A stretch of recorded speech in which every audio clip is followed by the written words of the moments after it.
Good morning, YouTube, and welcome back. Today we're going to be back in the Mesquite sand dunes of Death Valley National Park.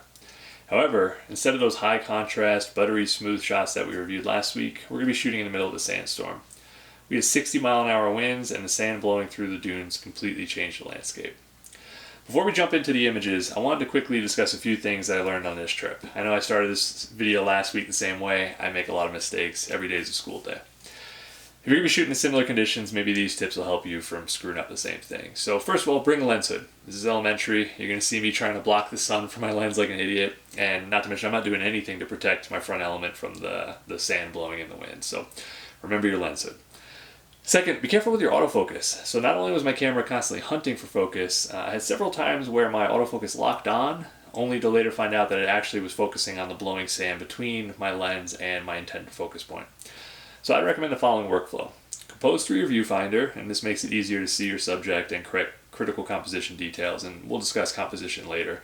And then focus roughly a third of the way into your image and use a smaller aperture. I used anywhere from f16 to f22 depending on how bright the scene was.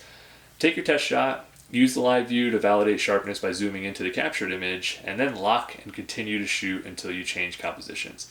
If you leave your autofocus on and you try shooting the same composition over and over trying to get the right sand texture, you're going to end up wasting a lot of time hunting for autofocus, and you're going to have inconsistently focused images. So focus, check your focus, lock it.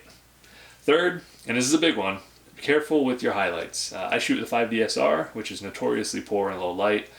The sky, with all that blowing sand, just is like a giant softbox. So in order to retain my shadow details without needing to add too much noise into my image, I had to knowingly blow out my highlights because I had to get it all in one shot. For some images, this ended up not being an issue. For others, it completely ruined the image. So if I can go back and do this over, I would just try and pick compositions that completely remove the sky. You're not really able to exposure blend because of the change from scene to scene, so it's really difficult to get it all in one shot. I hope you enjoy the conditions and the images, but most importantly, I hope you learned something, get something out of this, and help you on your journey to being a better photographer. But that's enough jibber jabber. Let's get to the dunes.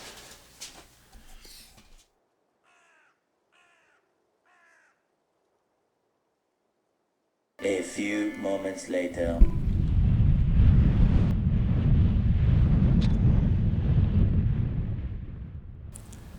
So if you watched last week's video, this composition will look familiar to you. It's the exact same spot. In that video, I mentioned that within 10 to 15 minutes, the entire dunes became shrouded in a dust cloud, so I was not lying. I'm decided to show this image again, and the reason is because in the previous one, the sun was still breaking through and there was quite a bit of contrast, whereas this one, the sand has completely taken over the scene, as you can see. And it's just a much softer image, and the sand really commands the entire scene, whereas previously it was sort of an added detail.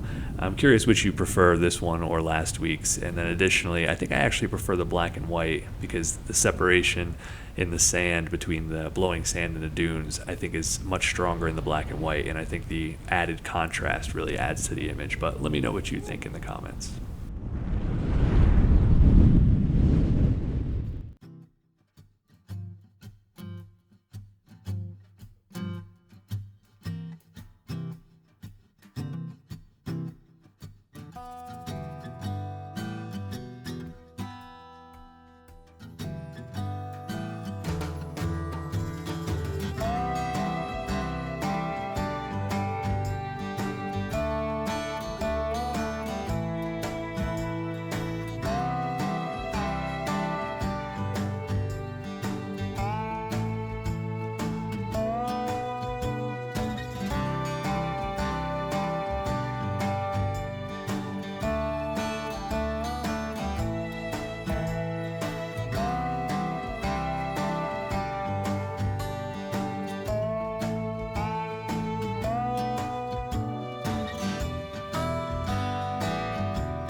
So all my brilliance is on full display here. So pretty much all the mistakes that I made that I've talked about earlier are present right here. So first of all, you can see I'm blowing out my highlights.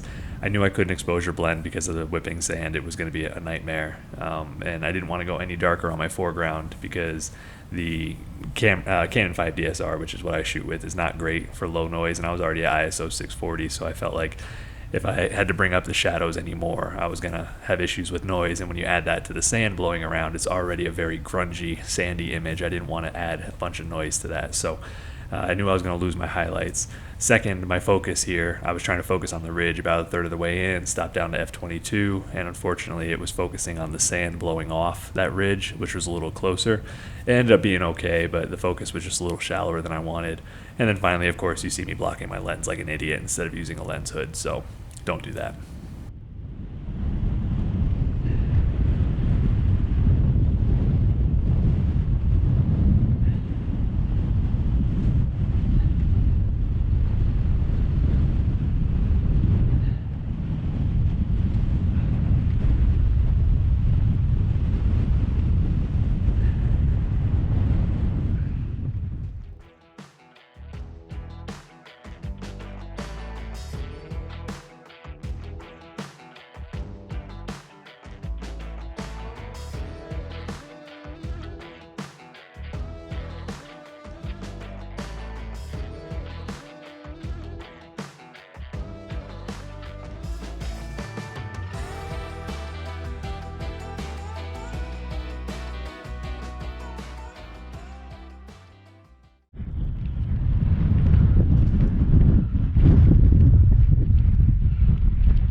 So as soon as I finished shooting this, and I was happy with what I came away with, but I realized I should probably be looking behind me to see if I've missed anything. And you see my big dumb head spinning around and saying, this isn't much. And then I finish making the turn, and I see this beautiful curve here with these leading lines going straight towards it, and the texture of the sand running across it was just gorgeous. And it felt like I'd been punched in the gut because I knew that I needed my 24-70, and there was no way I was going to be able to change lenses at this time.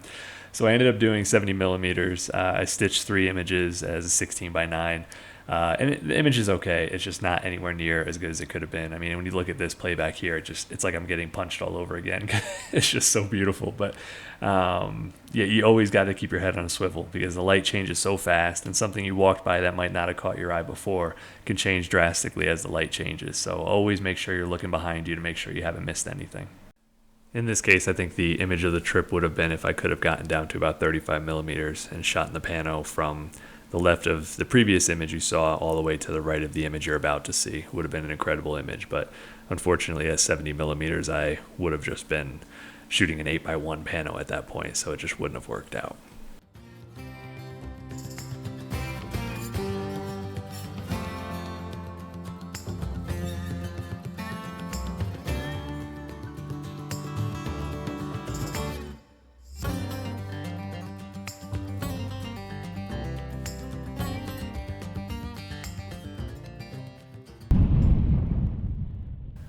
I almost didn't include this next image because I just don't like it. It's way grittier and grungier than I wanted, but that's how most of my shots came back. So I'm curious to hear your thoughts. It definitely captures the reality of the situation, but I think for me it's just a little bit too gritty. I like to see fine details and texture, but this is just not my taste. But I'd be curious to hear your thoughts.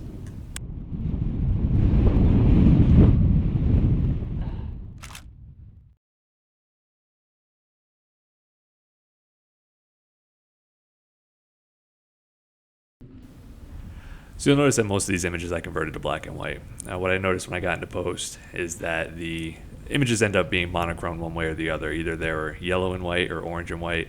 or black and white. I felt that the tonal separation was better in the black and whites. I think the difference between a light gray and a medium gray is a lot more easy for the eye to pick up than it is for, say, a light orange to a dark orange.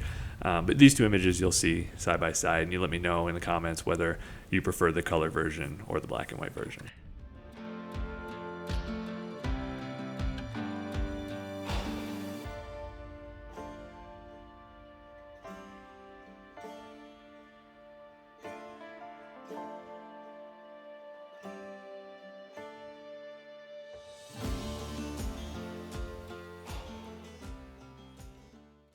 So I just briefly want to change gears. I feel like I've shown you enough of the dunes. You get the picture. It was very windy, lots of sand blowing around. I thought what I would do is pull up these two images here, which at first glance may appear to be identical, but there's just a few subtle differences. And I just want to go over how taking the time to evaluate your subject and your composition in the field is crucial, because I shot this image here on the right first. And my subject is this photographer all the way up here in the top corner. And I was really drawn in by the light and how it just highlights the tops of these dunes. And then you have this nice leading line and curve drawing you into your subject. At first glance, this is a nice image and I like it. But then as I look at it more, I realize that there are a few compositional mistakes I made that I would like to fix. And that's what brought me over to this move here on the left. All I did was reposition my camera a few feet to the left and then pan to the right a little bit.